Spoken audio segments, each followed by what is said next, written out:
Welcome. Welcome to the spring commencement for the Master of Information and Data Science, the Master of Information and Cybersecurity, the Master in Information and Management Systems,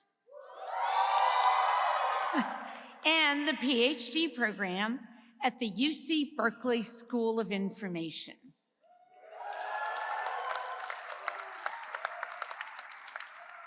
It is a pleasure and an honor to be part of the celebration of your achievements today.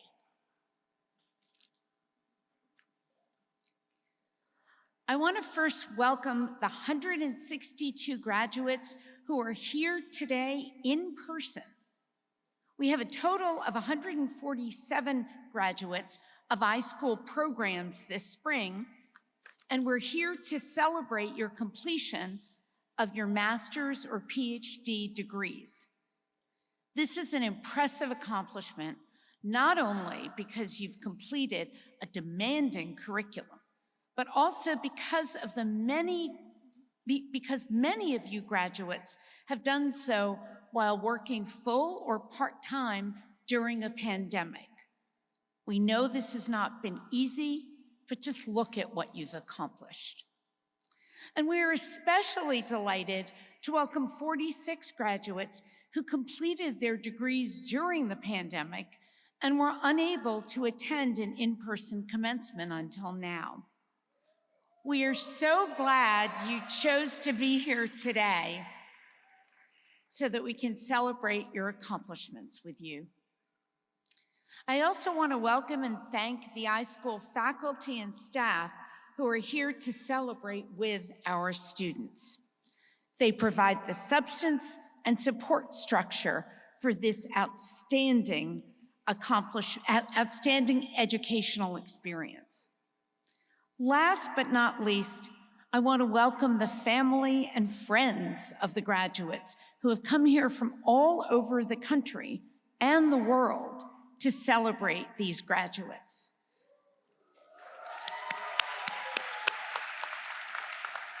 Thank you to parents, spouses, children, and friends of today's graduates for supporting them throughout their educational journey.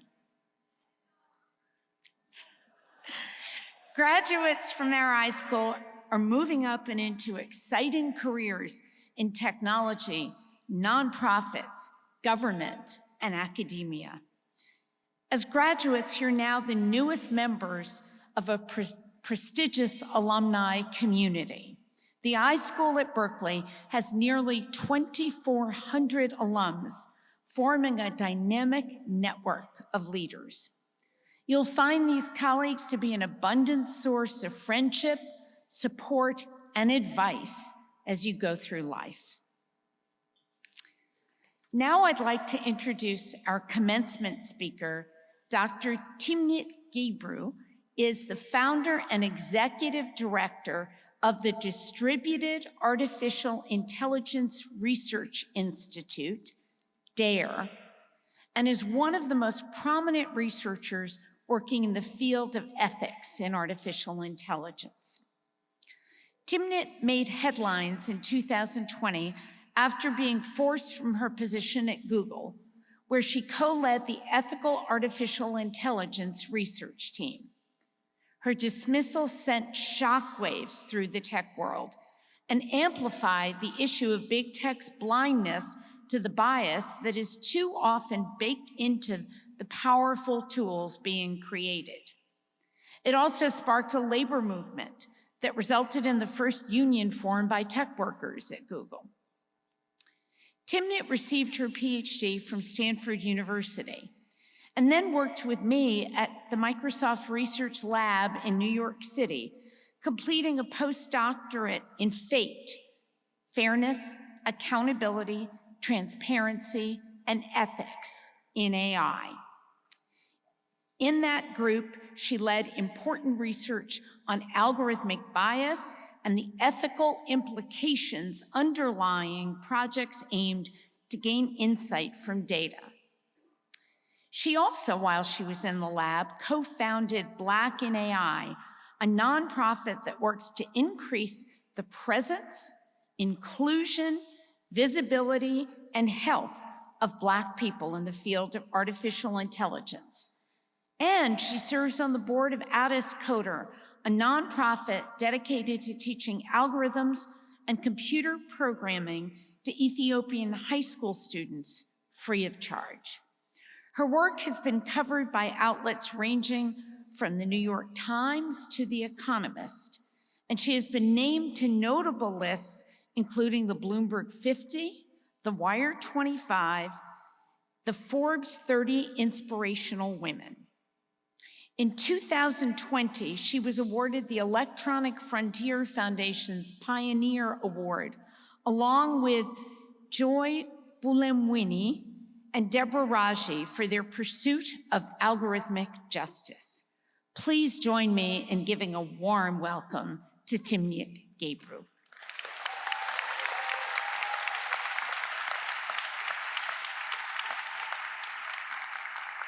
Hi, everybody. I have to do this because I'm short. So in order to see the graduates, I'm tiptoeing. First things first, we need to celebrate today. You did this.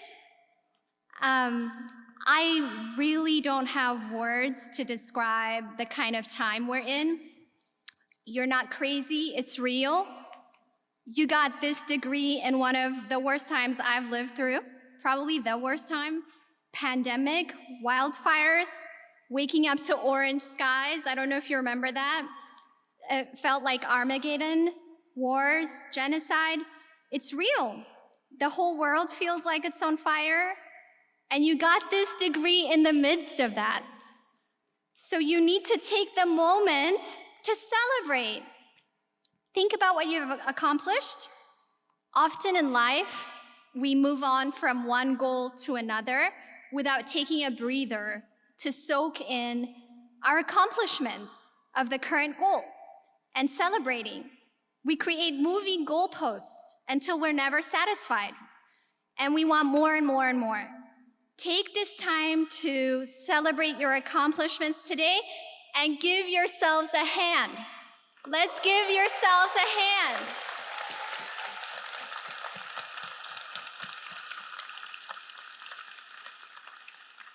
So this is my first time giving a commencement speech. I've never given a commencement speech before.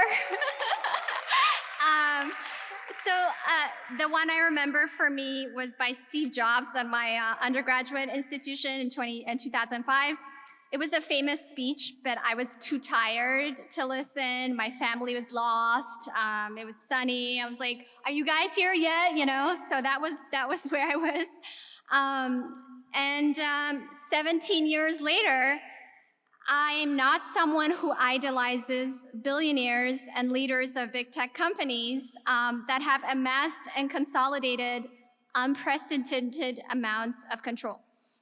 So today, I feel like I'm being so loud. I don't know if you, is it okay? Okay.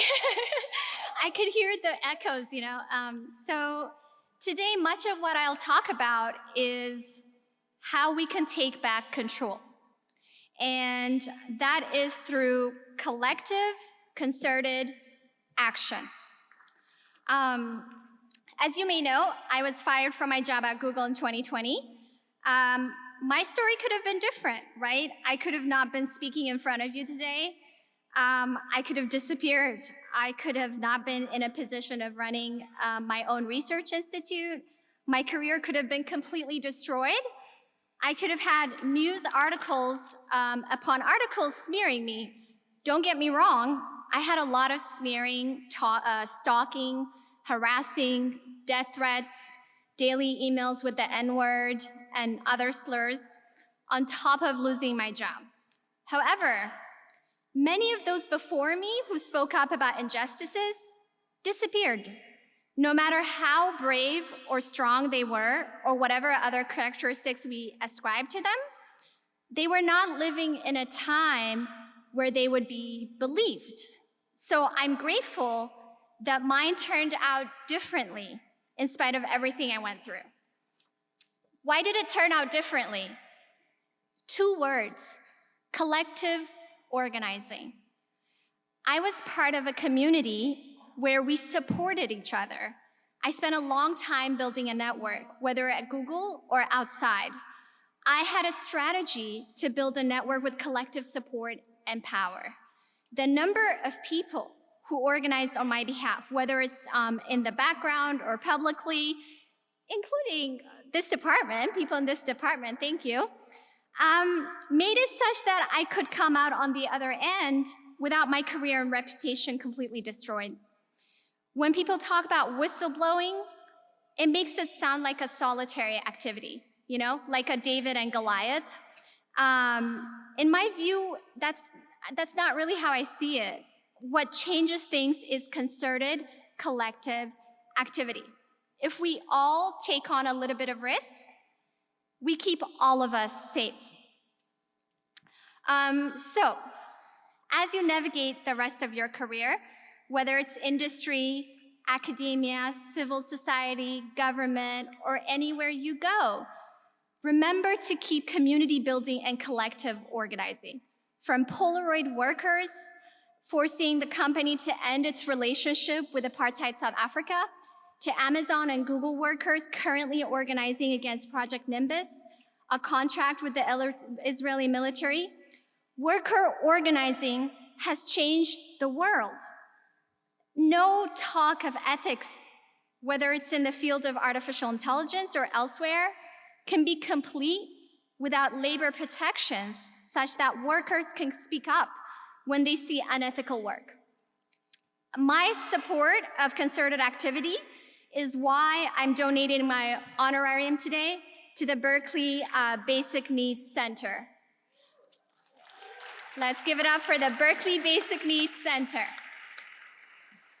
How can we ask students to do ethical work if they don't have the power to say no to unethical work? If they are not paid a living wage? If they exist in a structure where a few dictate what the many can do? My message here, in this case, is not necessarily to the graduates. It's to the faculty, especially the senior tenured ones. Support collective organizing by your students and others like adjunct professors who are often forced to have precarious job positions. Collective action is not only about protecting yourselves and each other, but many others too. In Silicon Valley, there's an ethos of move fast and break things, and data-related labor is uncompensated. And models trained on these data are getting larger and larger with harmful consequences. If you want to read more about that, I wrote a paper about it.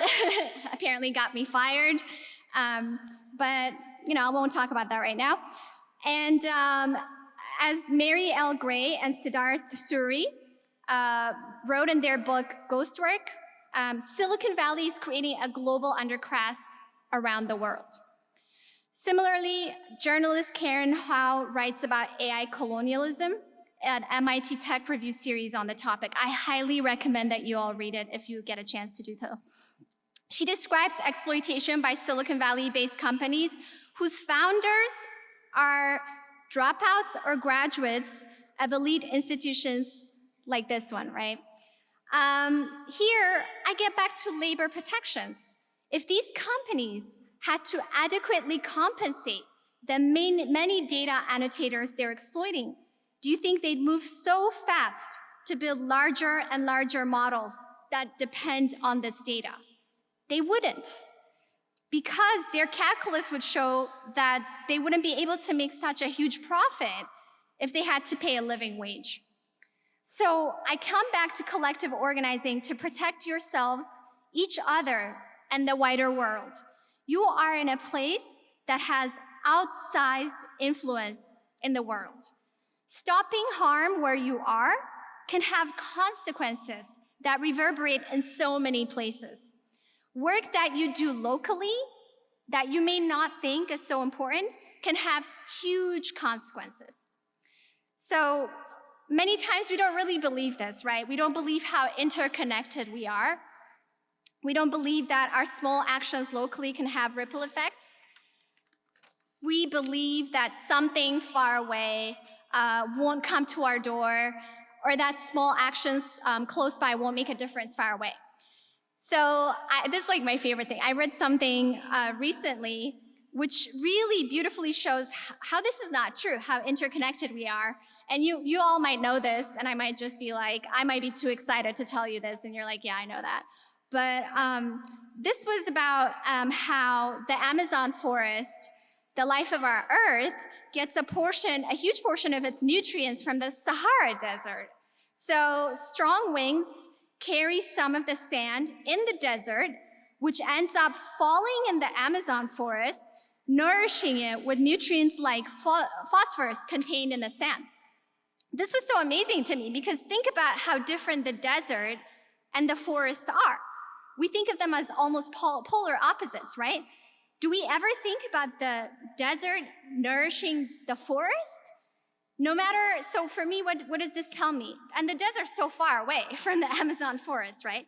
So what does this tell me? No matter how far we think we are from each other and how different from the other, we are all very intimately interconnected.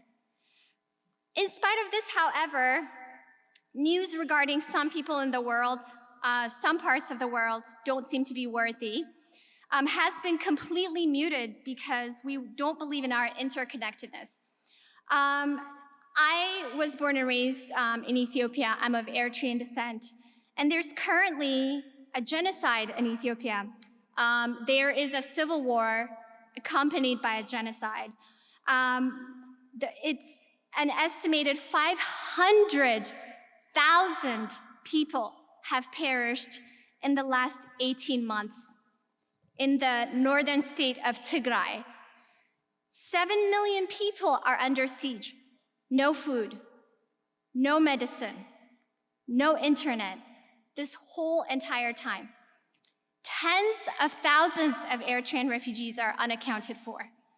The Washington Post writes, the world's deadliest war isn't in Ukraine, but in Ethiopia.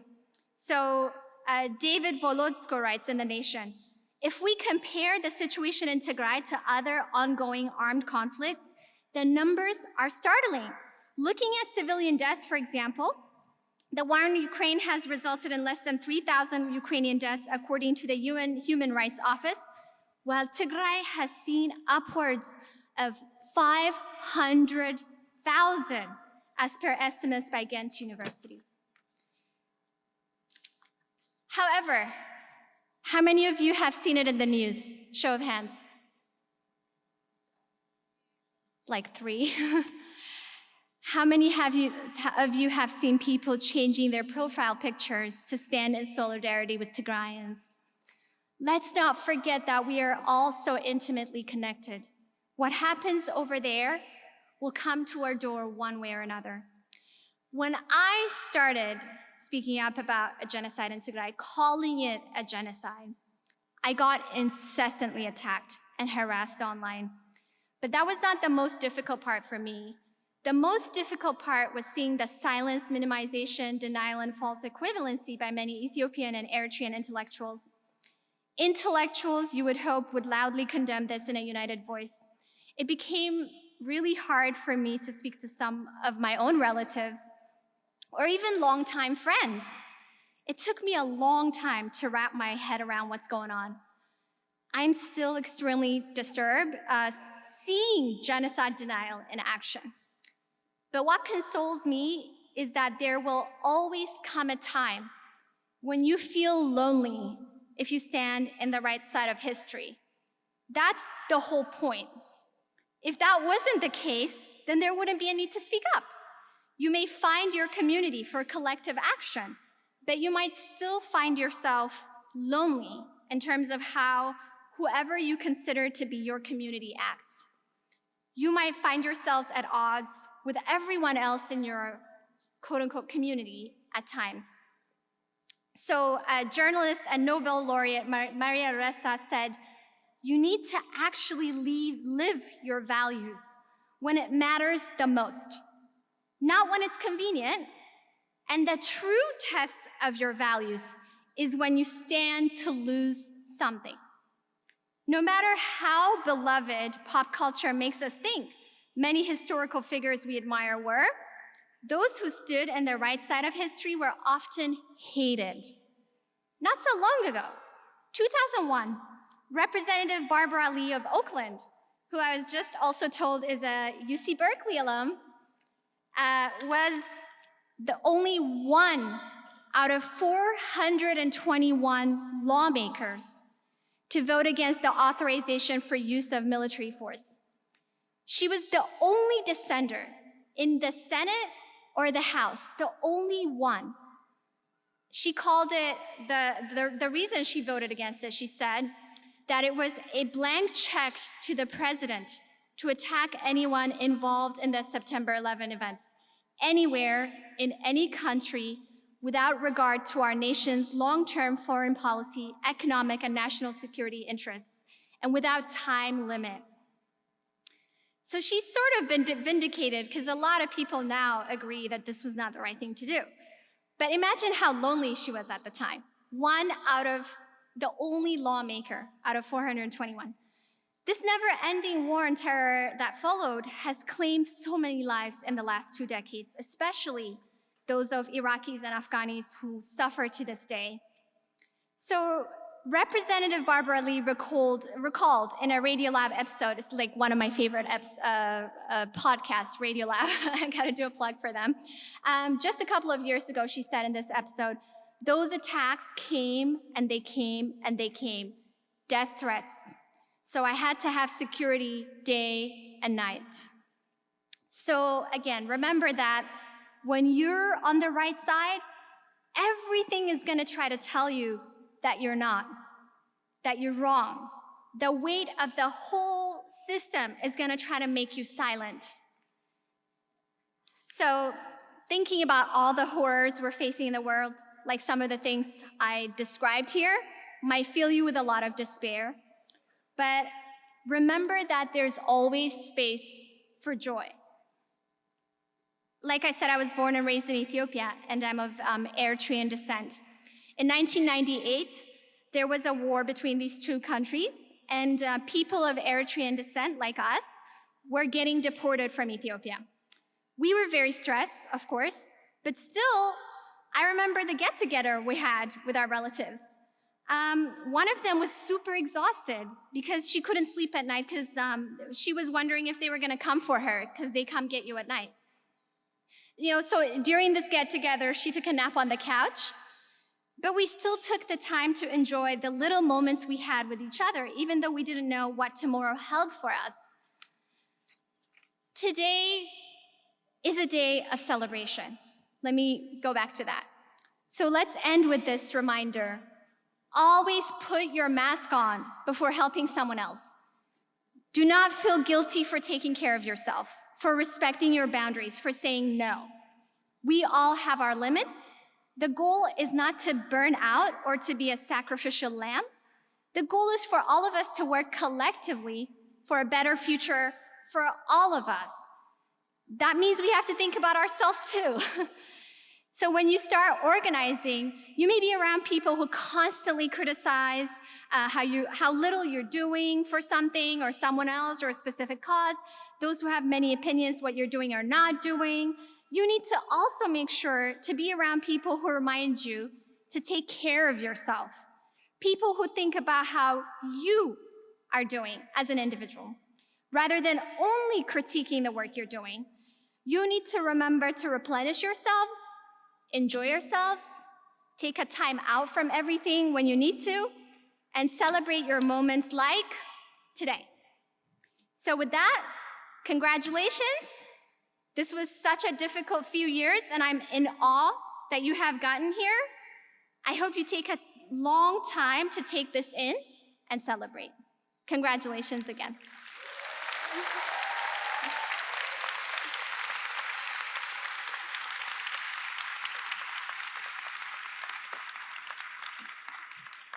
Thank you, Timnit, for those inspiring words. Now I have the pleasure of introducing our student speakers who were voted by their peers and are excellent representatives of their respective degree programs. First up, I would like to welcome Joanne Ma, the student speaker for the MIMS program.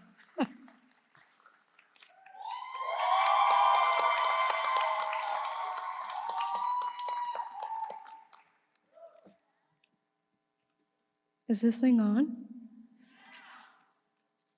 All right, I'm gonna get started.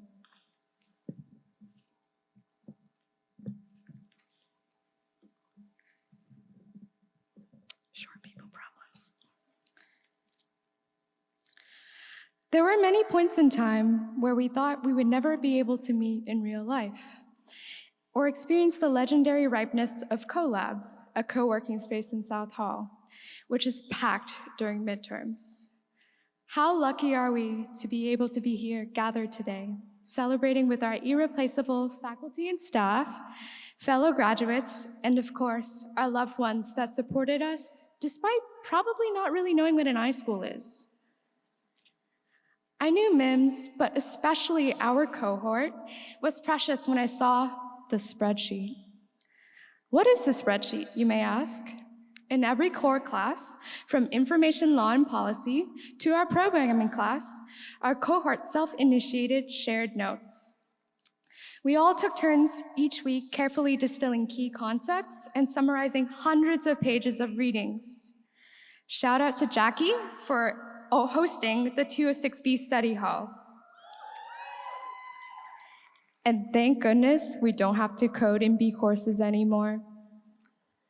I mean, have you tried indenting with spaces only? Horrible. We built community together through different time zones from New York to Nairobi, through the orange rage of the forest fires to the orange in the White House. This community of care doesn't just happen anywhere. Instead, it is the unique culmination of people who are invested in holistically learning to be a technologist.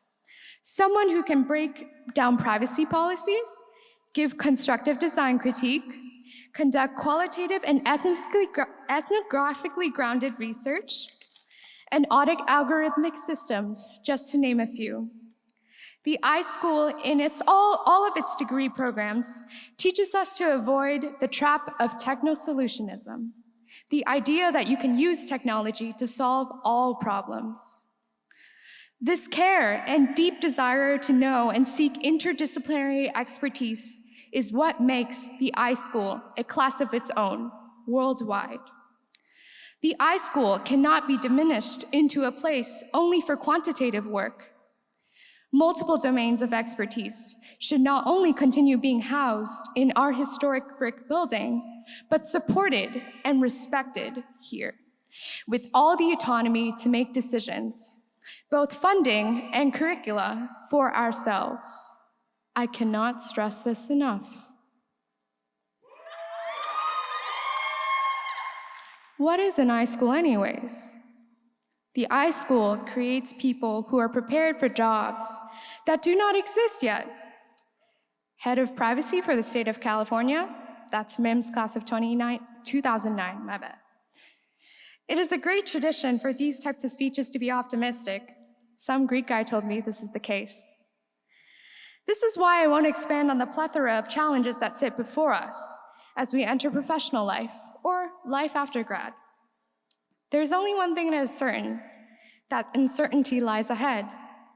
But if something stands out today as a response to this uncertainty, it is the collective spirit of this cohort, its resilience, adaptability, that we are all standing our ground in the face of seemingly insurmountable injustice.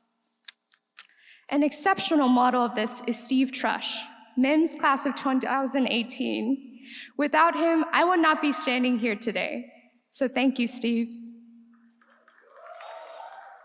I want to close with gratitude.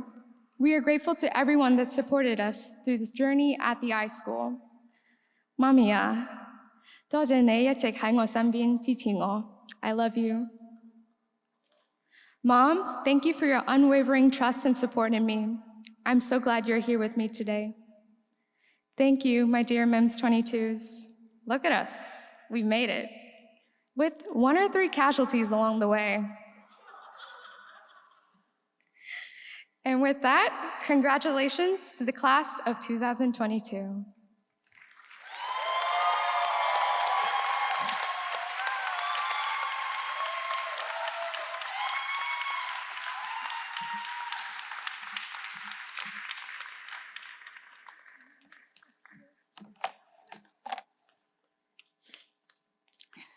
Next, I would like to welcome Vamsi Sistla, the student speaker for the Master of Information and Data Science, that is the MIDS program.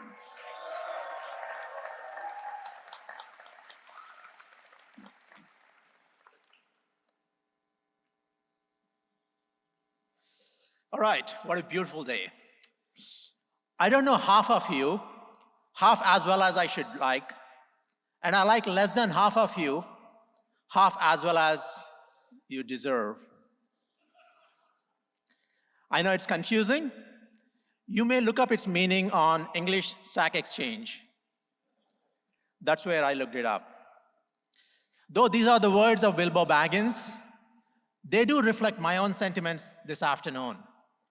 And for those of you who don't know me yet, my name is Vamsi Sistla. I'm proud to represent all the students of MIDS graduating from UC Berkeley.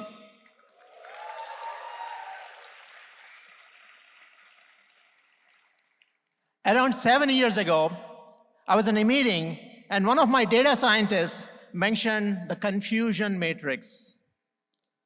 That was the first time I heard those two words together. I was like, wait a minute, why is the matrix confused? Did Keanu Reeves really mess it up? That was the beginning of my data science journey. Over the next few years, I attended various boot camps, watched umpteen YouTube videos, so much so that Netflix started to give me made-up movie titles. Raiders of the Lost Data, Pirates of the Naive Bayesian. There is something about GPT. In all seriousness, I was missing the big picture. I needed, as they say, see the random forest for the decision trees. And that led me to UC Berkeley. We all have our own reasons to pursue MIDS, and regardless of our path here, we all went through an amazing journey. In the Lord of the Rings saga, Aragorn, Gandalf, Gimli, and Legolas, all the members of Fellowship of the Ring, guided Frodo to complete his quest. At Berkeley, our MIDS Fellowship include our own esteemed professors and lecturers such as Alex Hughes, Morgan Ames, David Riley, Kyle Hamilton, Kim Darnell, Joy Shen, Mark Butler, to name a few. Then you all might wonder, who is our Samwise Gamgee? I have many Sams to thank who are amongst you here. Divesh Kumar, John Lee, Karthik, Sanjay, Samuel, Rama, Nguyen, Kelly Nguyen, Barbara, Z, and Robert. There are many more members of this fellowship, but much like the Eye of Sauron, our Director of Student Affairs, Sue Young, is always watching. I don't know where he is, but he did promise me he's going to drag me off the stage if I go even a second over 5 minutes. So when Frodo had to fight the temptation of wearing the ring, our temptations might be falling under the spell of selection bias, buying into spurious correlations, and failing to ensure algorithmic fairness in our work. Just like Frodo, we can only succeed if we resist our implicit bias. As Professor Ames would say, we should defend those who cannot defend themselves with our decisions to make the field of data science safe and equitable to all its stakeholders. On a closing note, our society is at a crossroads marked by immense challenges that may profoundly affect life as we know it. I, for one, am committed to do my part to address the planet-scale challenges. And I look forward to forming new fellowships with many of you in the future. Finally, as the elves in Lord of the Rings would say, Iyamar Prestar Ayen, Han Maton Nenen, Han Maton Nenen. I'm sorry, I'm over 5 minutes already, I gotta go. Thanks for listening.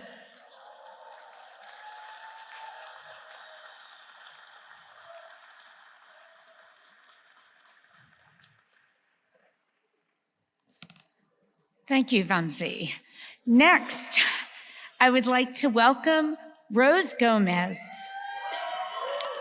the student speaker for the Master of Information and Cybersecurity, the MIMS program.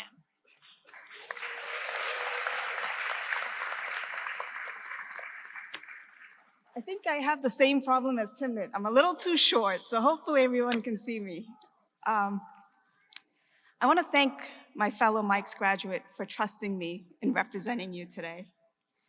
There are many uncertainties that surround us in the world, but as our classmate Corey reminded me, today's a day we get to celebrate our accomplishments. I'm proud and honored to celebrate our incredible achievement, not with only my cohort, but also those before us who are joining us today. We are a diverse group from different backgrounds who worked very hard to celebrate this special day. This ceremony is a true testament to our dedication to this program. Many have traveled from other parts of the country and the world to be here, from California to North Carolina, Maryland, Hawaii, France, Japan, and even Australia. I want to take a moment to recognize the perseverance of the amazing MIMS graduate. We started our journey 20 months ago at the iSchool in the midst of the pandemic, and many of us were nervous about going back to school after so many years, juggling a family, working full-time, and not knowing what the program held for us. Along the way, a few embarked on a new career journey, started a family, or added to the family, moved countries, moved to different states, and even a different continent. Some of us, myself included, joined classes, office hours, and even held group calls in the middle of the night. I can tell you firsthand, it's not fun to solve or capture the flag for networking class, or try to solve for what P equals NQ at 6 a.m. I can't even remember the equation. But we can always count on Mikesh, Om, Prashanthi to help us get there. It was never a dull moment. With all the assignments and projects, many of us had to deal with SolarWinds and Log4j. Show of hands, how many of you agree that trying to understand what was happening in cryptography was harder than the Log4j incident? To get to this point, we all had to make a number of sacrifices and take risks. But hey, look at us now. Very soon, each of us will be able to walk across this stage because we built our little community of friends to get through it all together, making sure that we made it through each and every class. To Vinicius, thank you for always checking in on your cohort.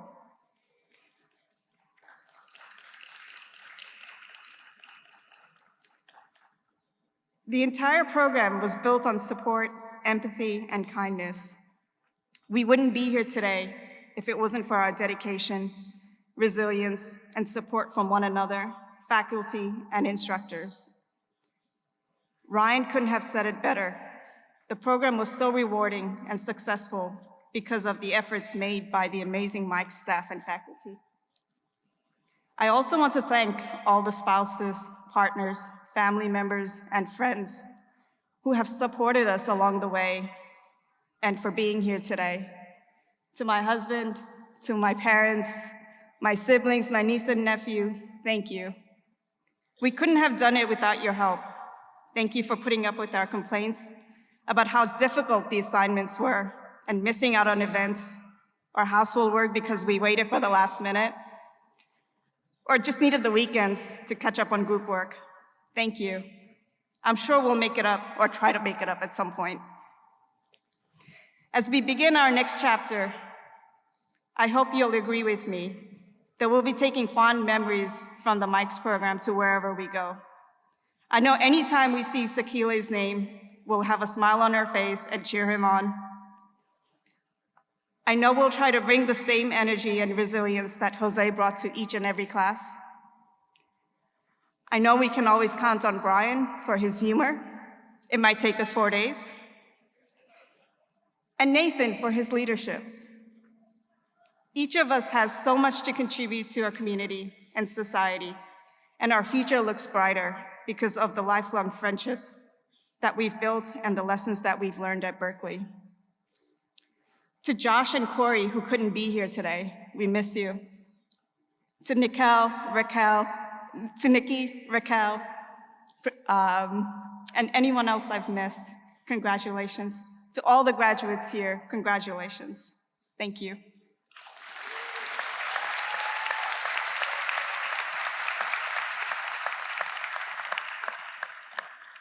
And finally, I would like to welcome Shazeda Ahmed, the student speaker for the PhD in Information program.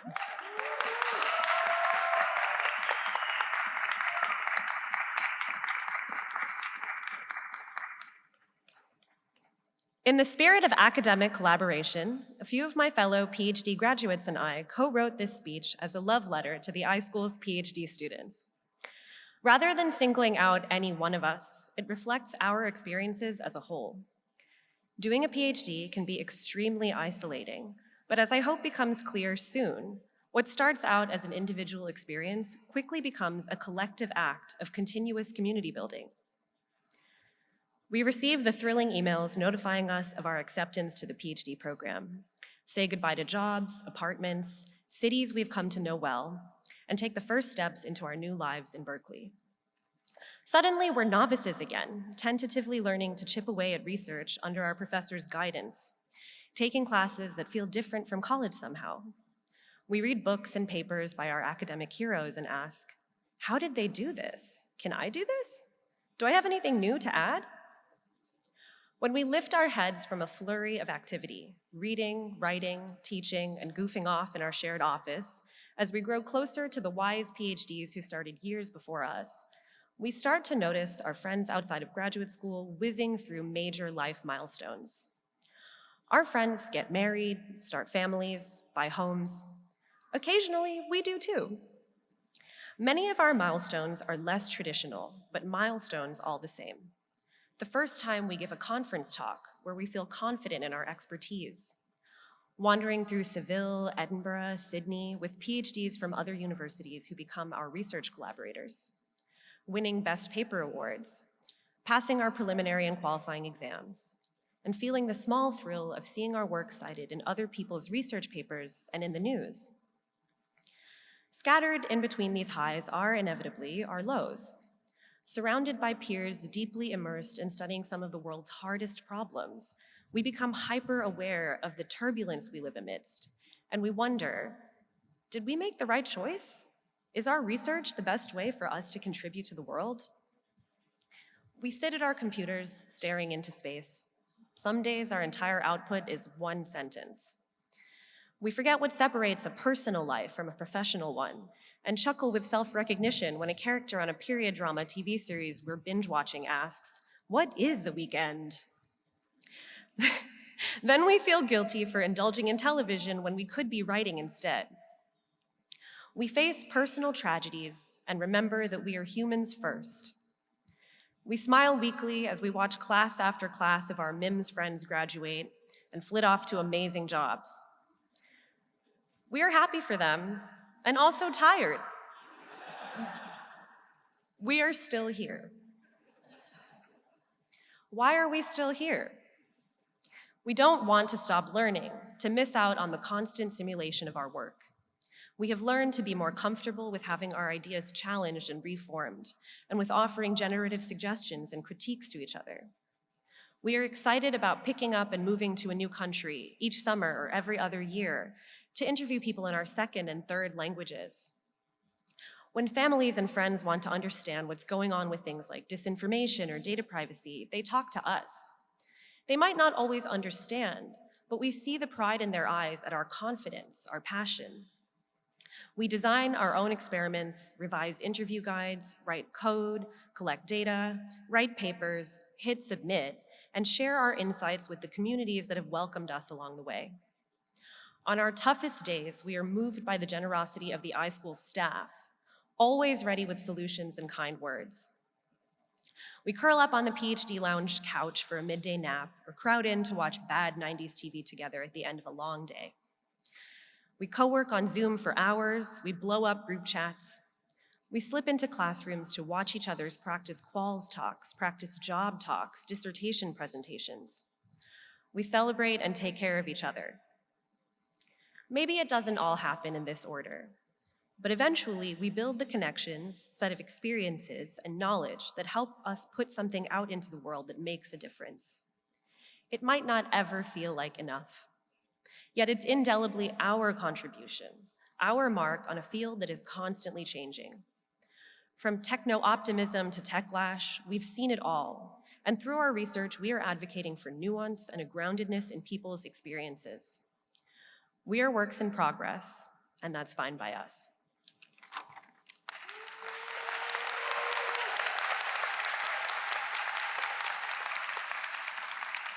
Thank you, Shazeda. Now I have the pleasure of introducing Marty Hurst, professor in the School of Information and the Computer Science Division, and the head of school for the School of Information.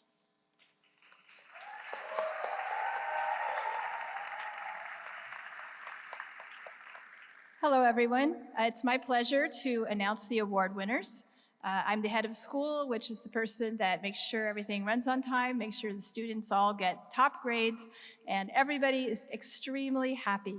The plan is we're going to announce the award winners, and we're going to ask everyone to recognize them with applause, but they're not going to come up on the stage. And at the end of the ceremony, the award winners will have their photographs taken, just so we can wrap everything up in a timely manner. The first award is the MIMS Distinguished Faculty Award, and the winner is Koi Chezher.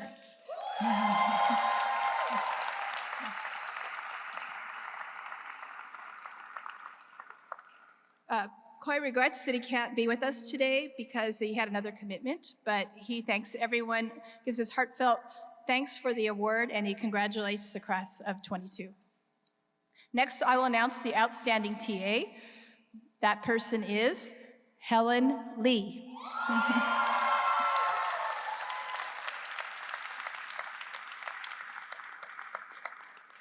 Congratulations, Helen. She is the reader for Info 205, Information Law and Policy, and Info 290, Product Studio. All right, next we have, sorry, this hat is so big. Next we have the MIMS Spirit Award. That goes to Eun-Young Cho.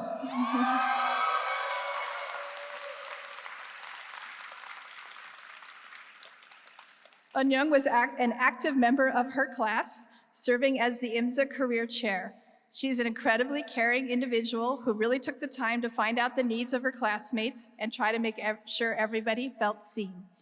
She was also the first group to establish the Alumni Coffee Chat Series, and I happen to know she's a great student too. Congratulations.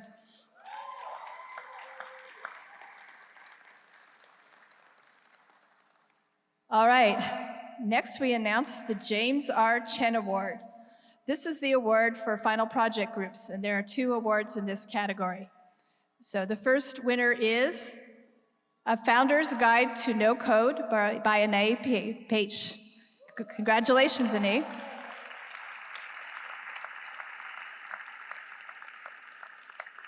Project summary. This project is intended to give a big picture overview of the no-code industry and help founders in decision-making with a founder's guide to no-code. For the other award winner in the other group, it is Material.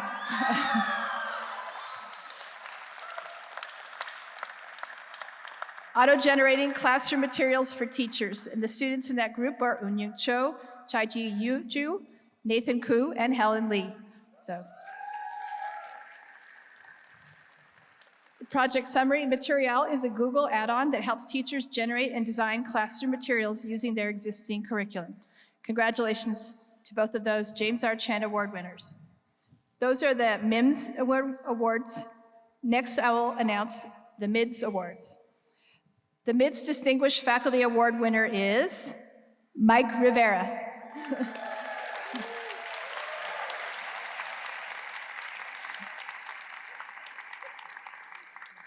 He's an assistant professor of practice for data science W201 and RADATA, Research Design and Applications for Data Analysis. Here's a student quote about Mike. I particularly enjoyed how engaging Mike was in teaching this course. I always felt encouraged to share my ideas, even though there were a mix of seniority and work experience levels in the class. Congratulations, Mike.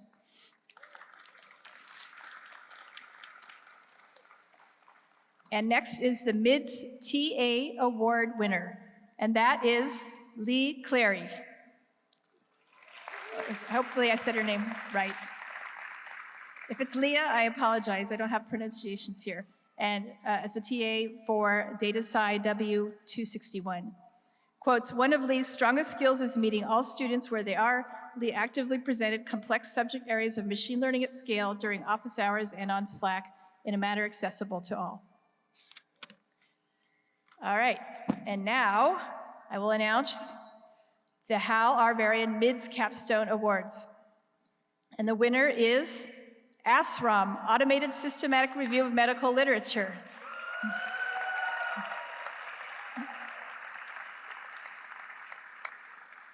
The students in this group are Jae Hong Min, Prabhakar Narsina, Kelly Nguyen, and Zijian Wu. The project summary, ASRAM addresses the time-consuming and expensive process of systematic reviews of literature that are required for medical practitioners to make decisions around diagnosis, treatment, and prognosis of medical conditions. It reduces the amount of time required by doctors, surgeons, and other medical professionals to perform systematic reviews from hours to minutes, and ensures that the reviews cover an expansive amount of clinical information, up to date and of the highest quality. Congratulations to all of the MIDS award winners.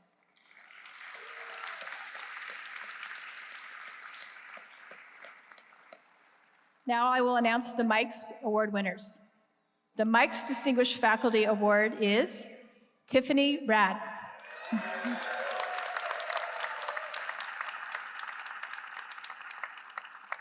Tiffany is a lecturer for Cyber W200, Beyond the Code, Cybersecurity in Context, and Cyber W289, Public Interest Cybersecurity, the Citizen Clinic Practicum.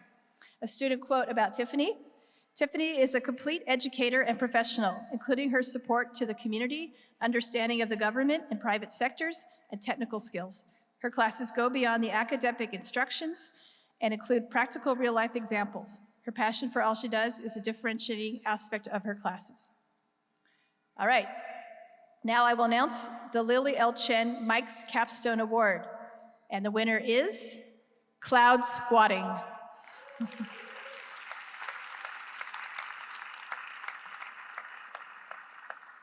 The students in this group are Sean Blue, Harinda Jagpal, Godwin Vincent, and Kevin Vincent.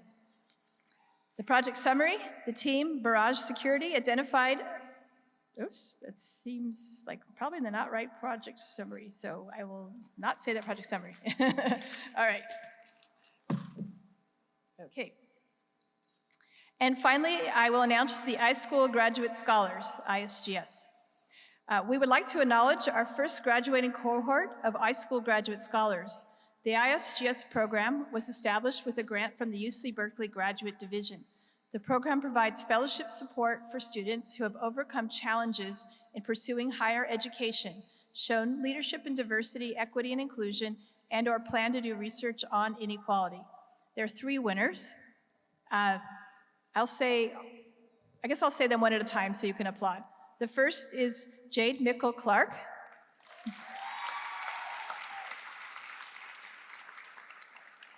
The second is Nyla Hill.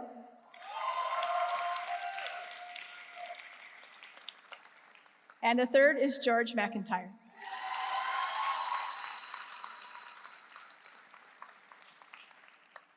Congratulations again to everyone. At the end of the ceremony, as I said, we'll ask you the award winners to come up onto the stage for photographs with the Dean. Now I'd like to hand things over to Professor David Baman, who will announce the doctoral degree conferrals.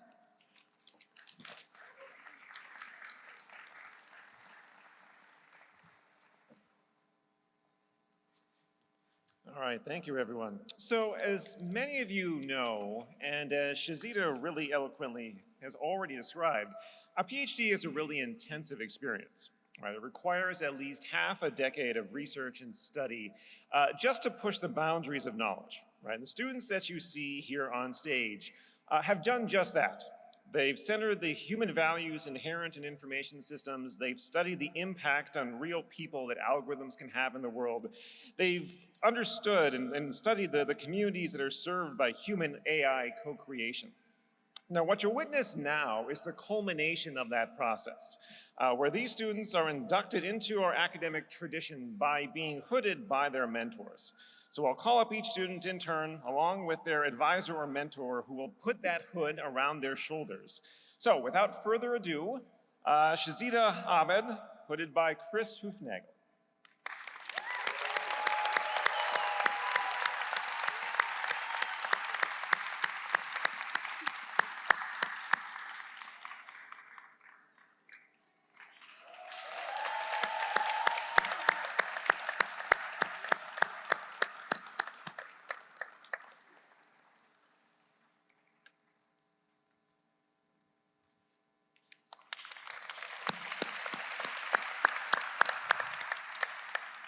Next is Guanghua Qi, hooded by Josh Blumenstock.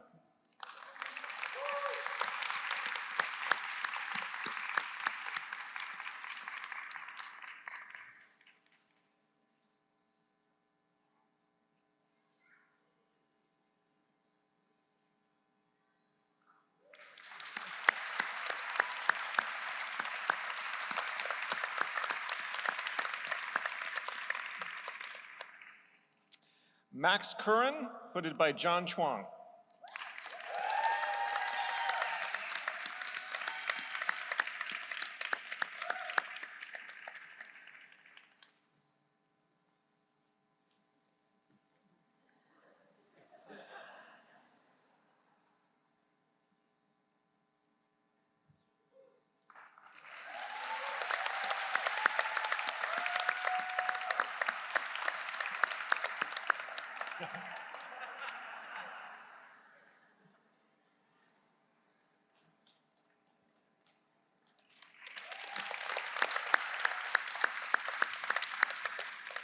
John Gillick, hooded by myself.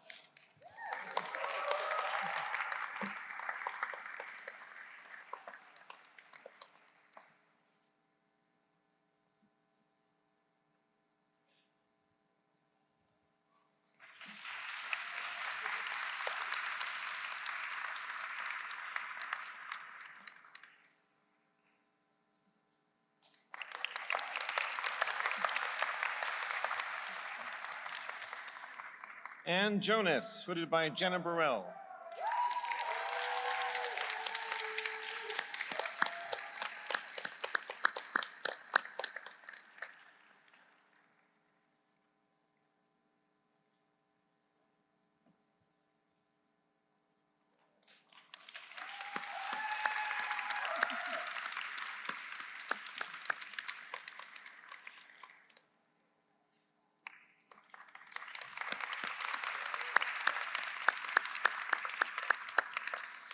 Nitin Kohli, hooded by Deirdre Mulligan.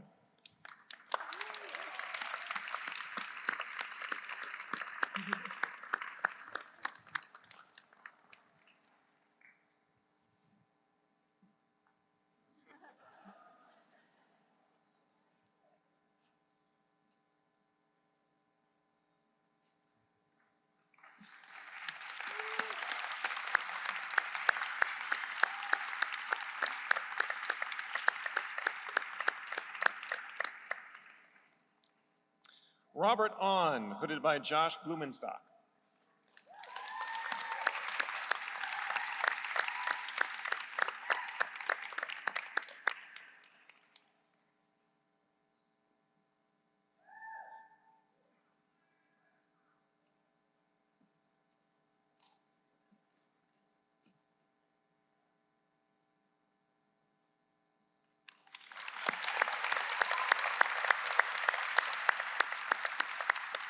And finally, Richmond Wong, hooded by Deirdre Mulligan.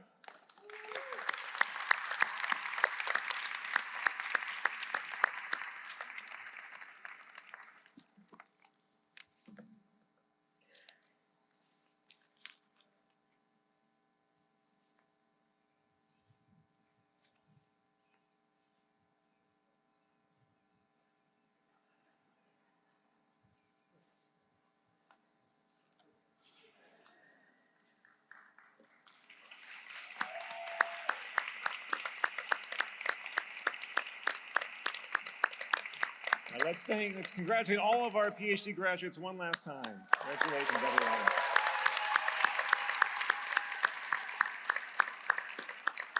All right. Let me turn the stage over to Kamiko Ryokai, who is the program advisor for the MIMS program.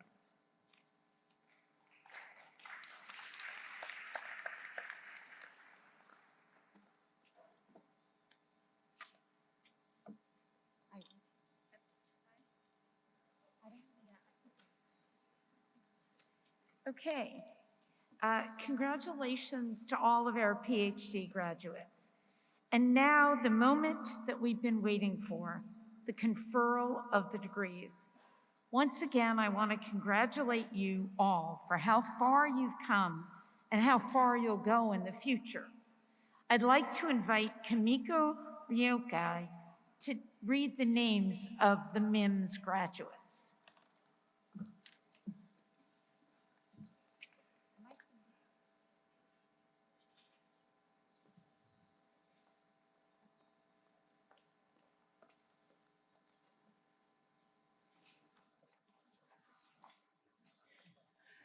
Mary Lee.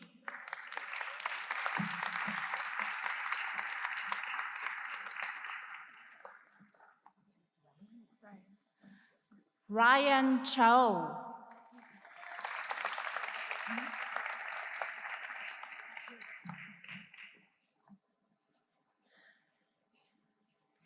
Si-Chi Wu.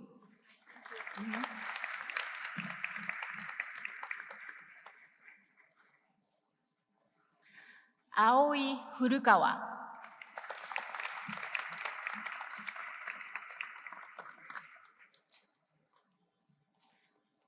Vivian Omondi.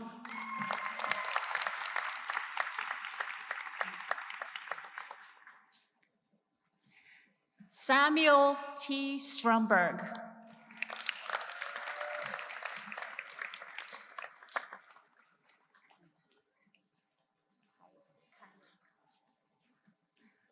Kyling Koch.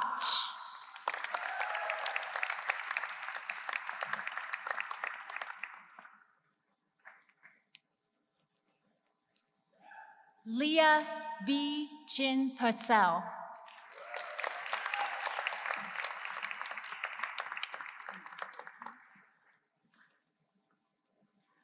George McIntyre.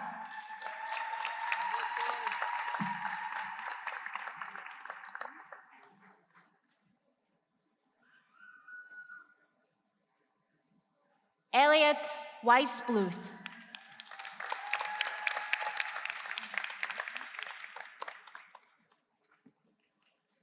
Alex Popescu.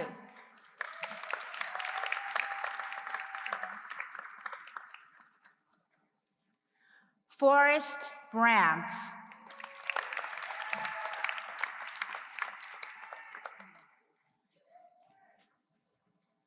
Samantha Carr.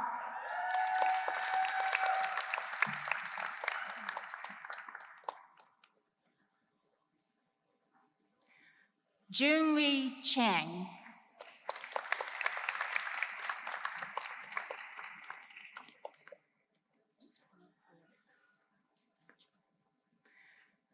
Jade Clark.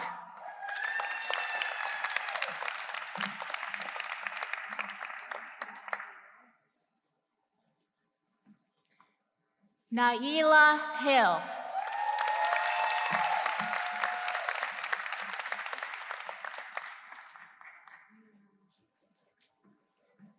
Yuan Ju.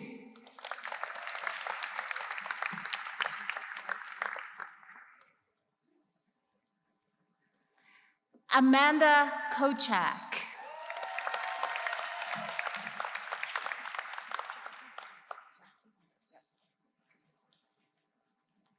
Jackie Hu.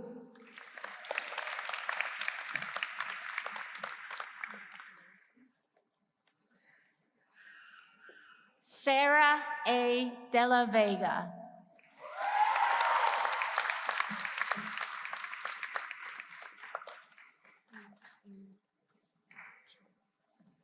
E Yeon Cho.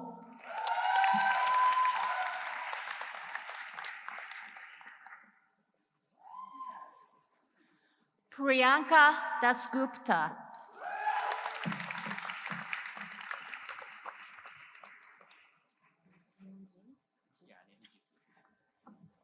Nathan G. Q.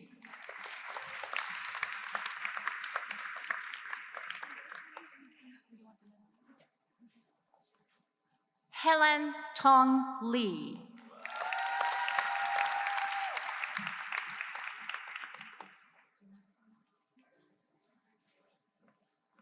Joy Chia Yi Yu Chu.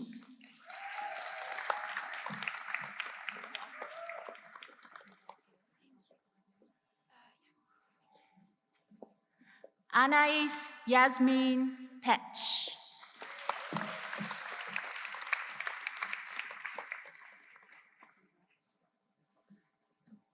Keming Gao.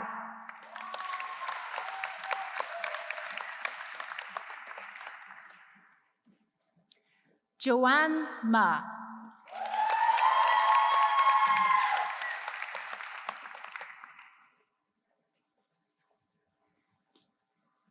Nicole Chi.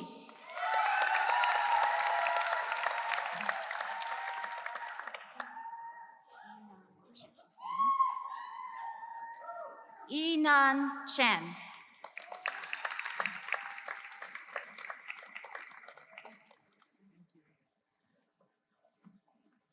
Ankit Basal.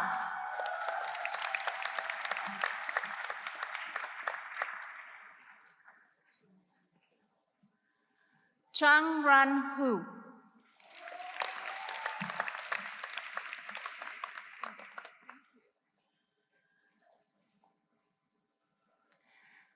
Bowen Wei.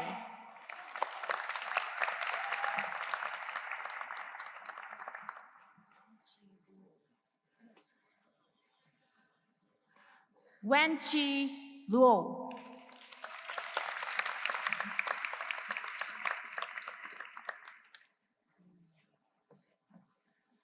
Hong Yang Sen.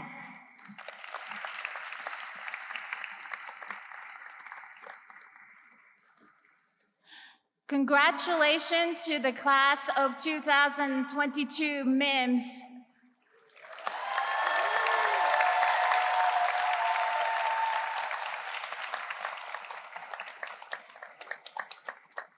Now I would like to invite Professor Chris Hufnagel to announce the MIMS graduates.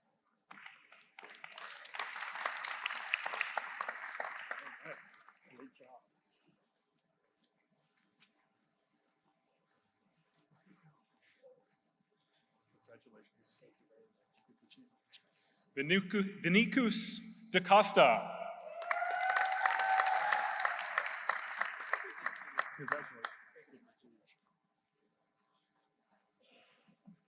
Alex Google Mate.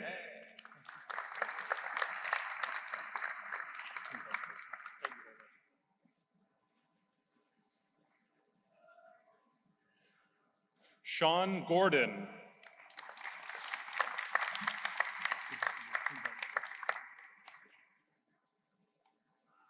Sakile Percy Diami.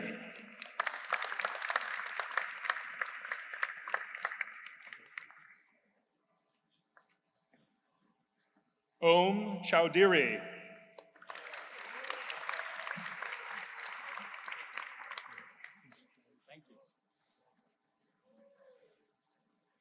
Mukesh Rao.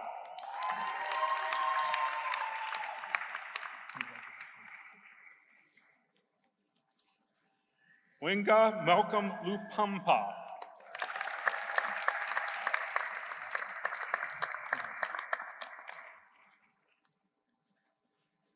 Hiroaki Yamaoka.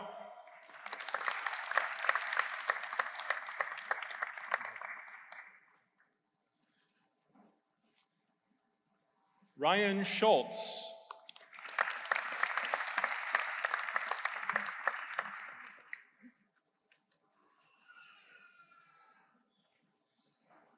Nikki Runga.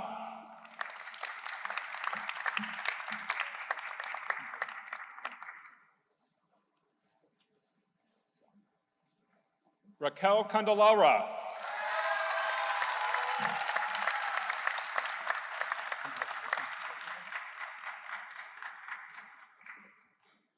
Harinder Singh Jagpal.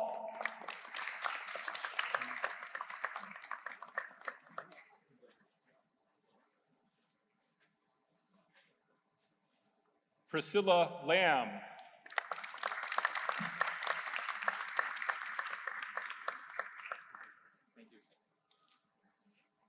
Sean Blue.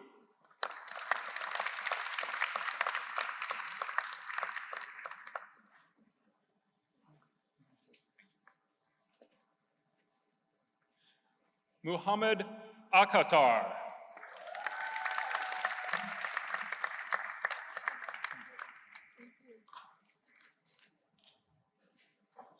Janani Sridhar.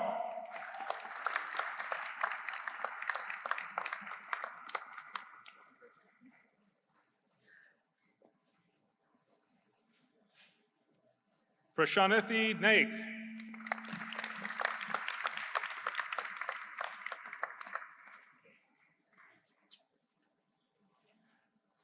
Sai Gunanranjan Andhra.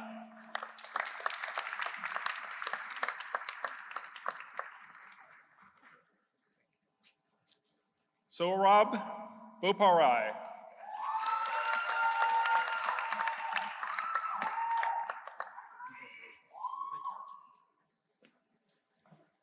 Nathan James Wiebe.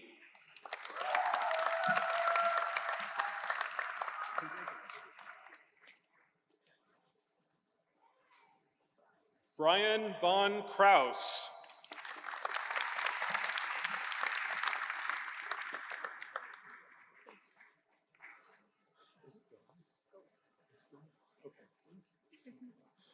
Rosaline K. Gomez.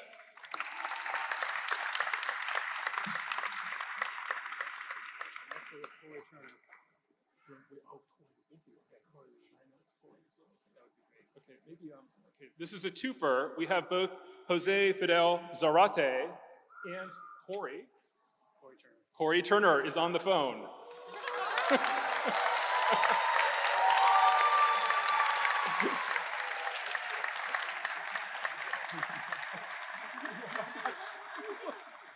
It's so good to see you. Ardelia Killings.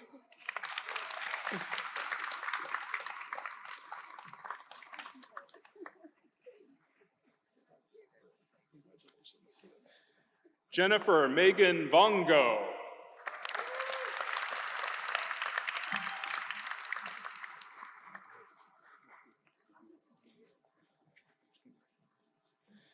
Anna M. Fita.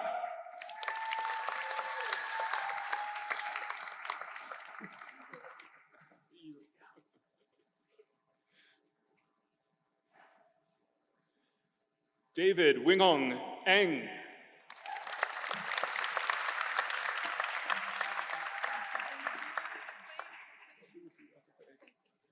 Atafe Nambarashad.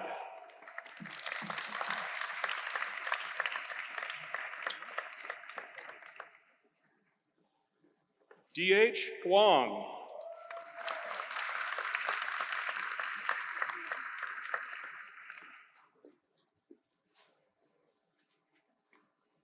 Brian Gonzalez.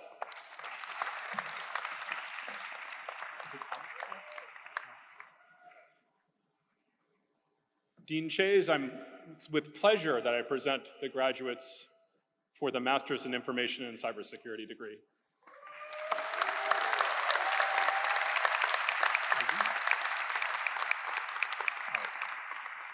And I invite to the stage my colleague, Professor Alex Hughes.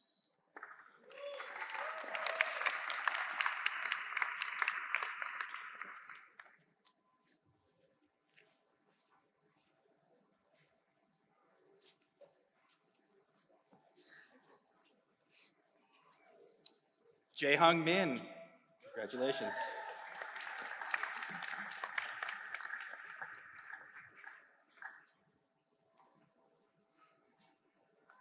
Kelly Wynn.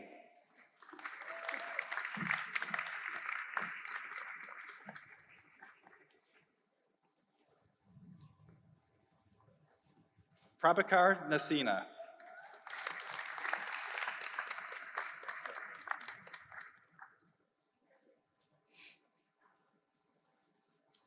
Zijan Wu.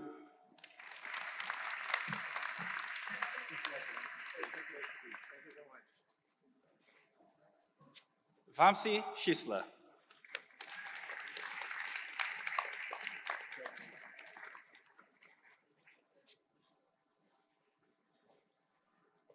Samuel John Gomez.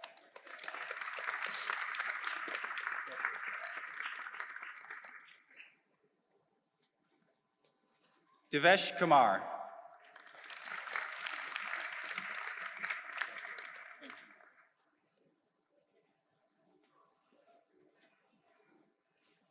Ramakrishna Rangavajula. Congratulations.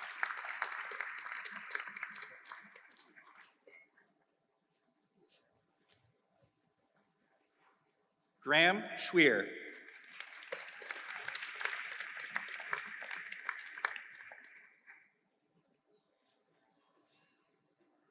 Demian Rivera.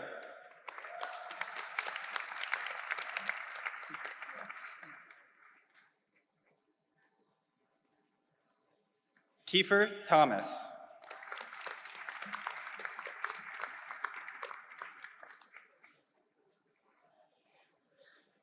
Linda Yang.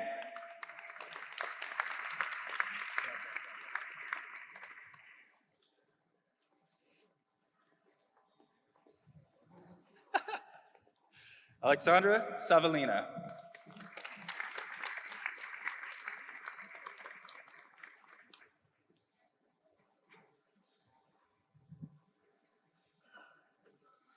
Amar Chatterjee.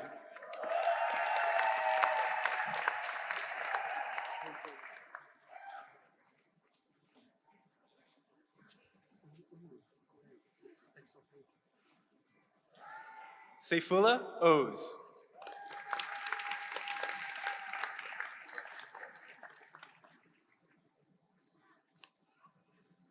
Alexandra Drosis.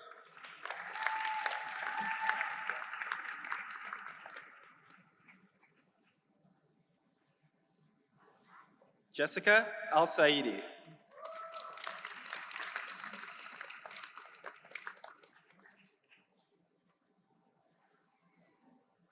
Tom Wynn.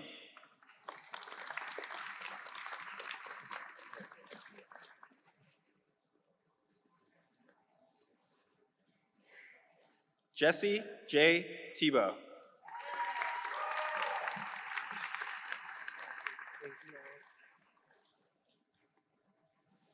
Edward A. Salinas.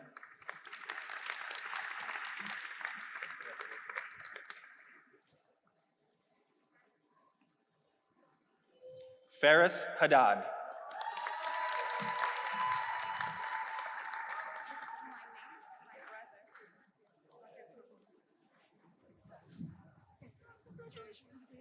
We have a family graduation. So we have Angel Vasso, and we have Angel's brother, Arslan Vasso. Congratulations.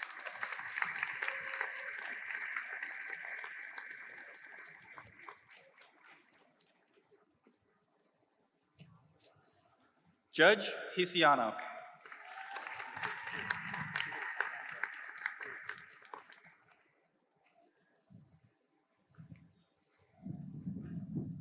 Lavna Vijayan.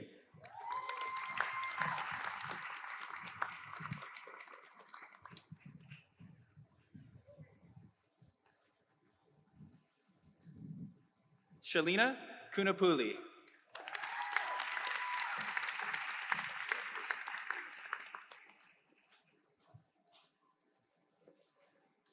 Anjali Swati Unithian.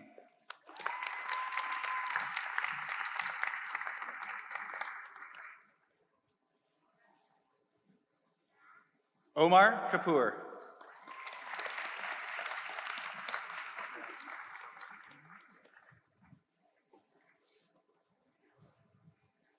Steve Dilly.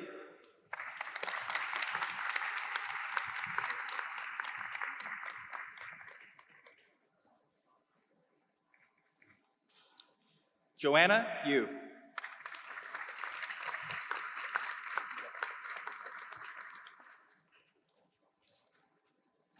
Jericho Johns.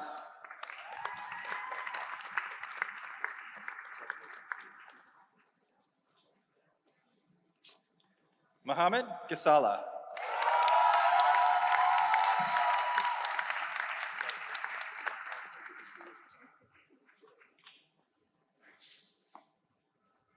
Shrishti Mehra.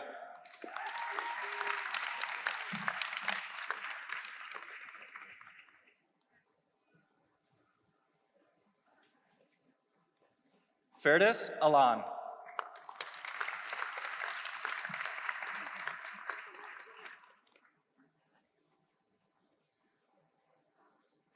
Stephanie Mailer.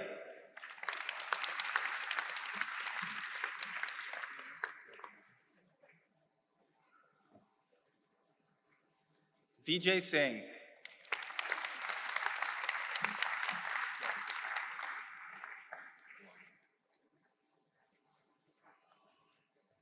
Shama Karthik Ramesh Babu.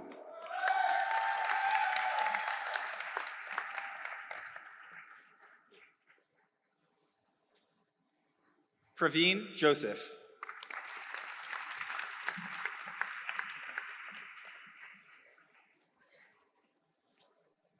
Nathan Nicholas Nusapura.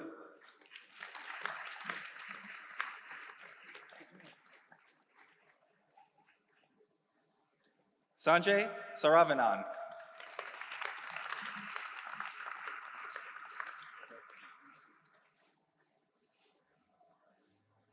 Ryan Sawasaki.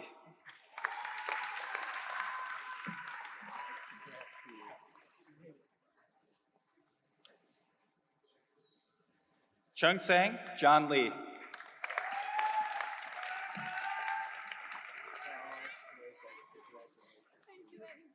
Made it.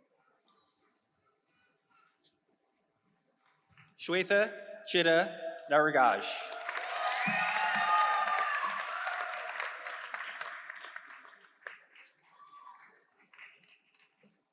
Sean Michael Campos.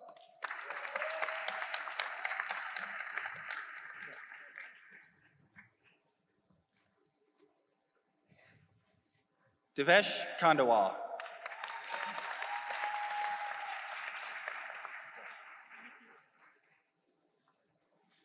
Joseph Wood.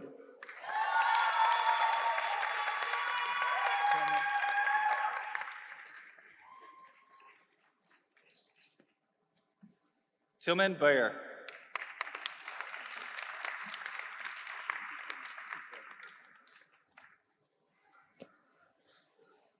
Frank Youngfong Tang.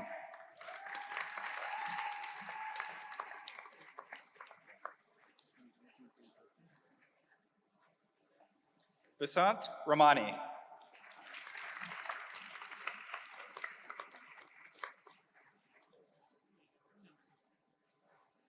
Kevin Kmart Martin.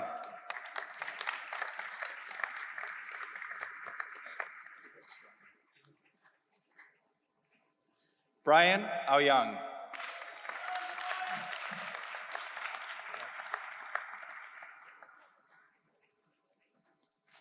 Brandon Philip Scolari.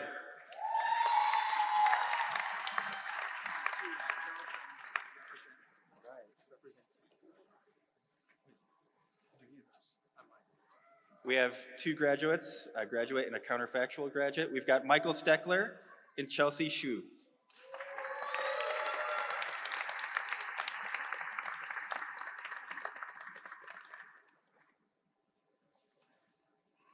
Nicole Chen.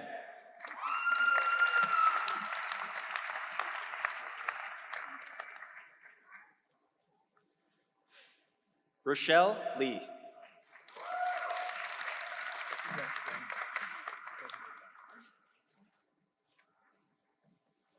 Joni Weaver.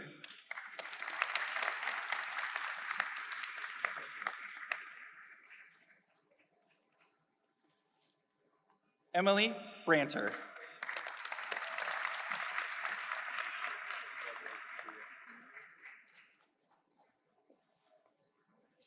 Hao Wu.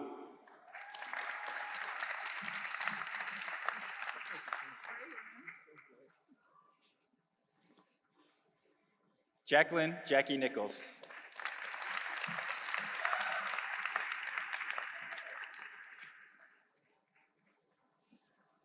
Robert Ling.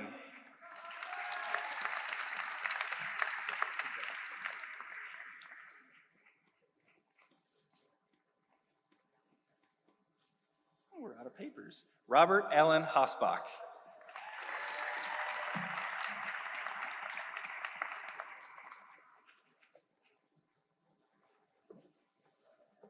Niguthi Iotea.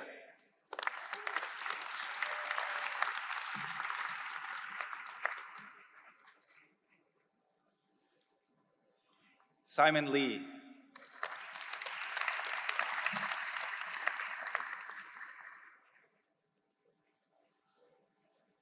Diliban Kumaresan.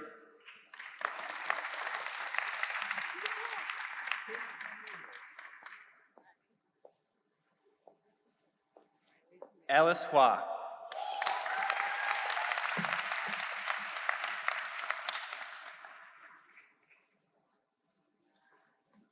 Please, one final round of applause for the MIDS graduates.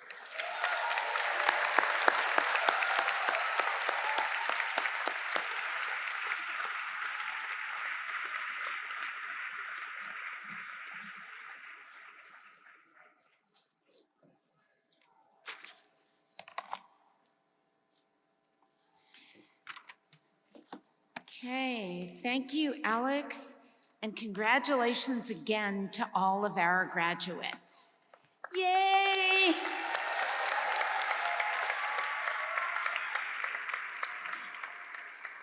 As we approach the end of our ceremony, I want to thank all of the family and friends who have come from far and near for your support of these students and the school. And I want to thank the iSchool for your hard work and for once again doing such a wonderful job with graduation. Please let us thank our staff and iSchool members.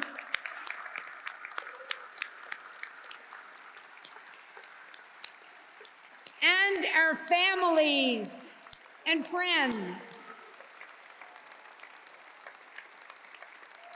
And finally, all of our graduates, I see you are standing, and please remain standing as we give you one final round of applause.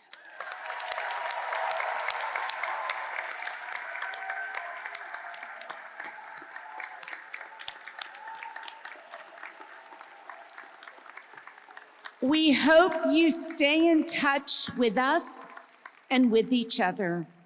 Thank you again to everyone for joining us today, and go Bears.